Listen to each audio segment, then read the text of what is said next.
Hello guys, നമുക്ക് ഇന്നൊരു ചൂരക്കറി വെക്കാം. അതിനായിട്ട് ഇവിടെ മീനൊക്കെ കഴുകി വൃത്തിയാക്കി വെച്ചിട്ടുണ്ട്. അതിൻ്റെ സാധനങ്ങൾ വെളുത്തുള്ളി, ഇഞ്ചി, ചെറിയുള്ളി എല്ലാം കൂടി മിക്സിയിലിട്ട് ചതച്ച് വെച്ചിട്ടുണ്ട്. ഒരു കഷ്ണം തക്കാളി, 2 പച്ചമുളക്, കുടംപുളി വെള്ളത്തിലിട്ടു, വെളിച്ചെണ്ണ. നമുക്കിനി കറി വെക്കാം.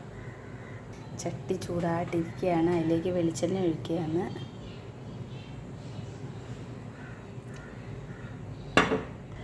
വെളിച്ചെണ്ണ ചൂടായപ്പോൾ ഇച്ചിരി ഉലുവ, അതുപോലെ കുറച്ച് കടുക്, ഇതൊക്കെ ഇട്ടിട്ടുണ്ട്. അതെല്ലാം ഒന്ന് പൊട്ടി വരുമ്പോഴത്തേനും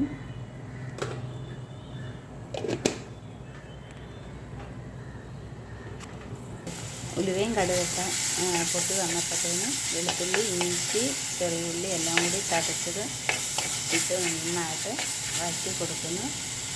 ഒരു ശകലം ഉപ്പും കൂടി നമുക്ക് അതിൻ്റെ അകത്തേക്ക് ഇടാം. നന്നായിട്ട് വഴറ്റി ഇതിൻ്റെ പച്ചമണം മാറുന്ന വരെ ചെയ്യാം.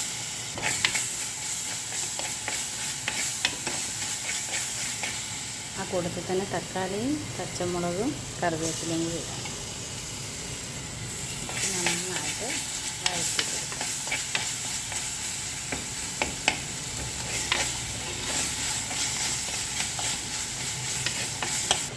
നന്നായിട്ട് വഴഞ്ഞിട്ടുണ്ട്. നമുക്ക് അതിനകത്തേക്ക് പൊടികൾ ചേർക്കാം.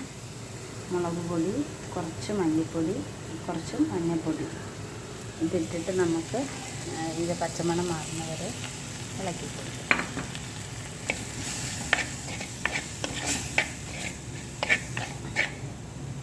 ഇത് നല്ലതായിട്ട് അതിൻ്റെ പച്ചമണമൊക്കെ മാറി നല്ലതായിട്ട് മൂത്തിട്ടുണ്ട്. നമുക്കപ്പോൾ പുളിവെള്ളം ഒഴിക്കുക. എടുത്ത് വെച്ചിരിക്കുന്ന കുടംപുളി ആ വെള്ളവും കൂടി ഒഴിക്കുക.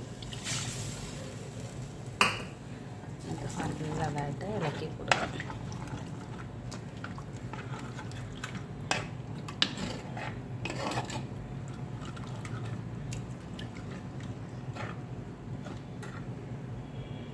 അപ്പം അതോടുകൂടെ കറിക്ക് ആവശ്യമായ വെള്ളവും കൂടി ഒഴിച്ചിട്ടുണ്ട്. ഇനി ഇത് നന്നായിട്ട് തിളയ്ക്കട്ടെ. തിളയ്ക്കുമ്പോൾ നമുക്ക് മീനും കൂടി ഇറക്കിയിടാം.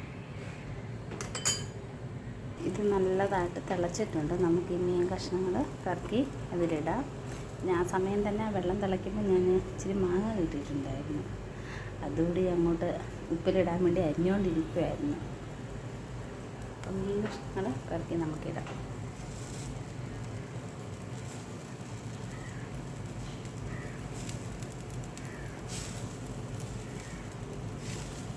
മീനെല്ലാം പെരക്കിയിട്ടുണ്ട്. നമുക്ക് പയ്യനൊന്ന് പതുക്കെ ഒന്ന് ഇളക്കി കൊടുക്കാം.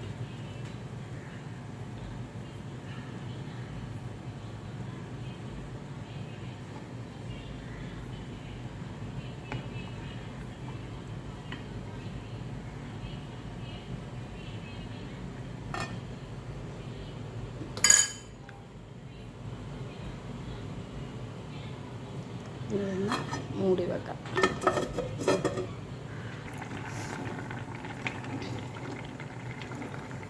മീൻകറി ഇങ്ങനെ ആയിട്ടുണ്ട്.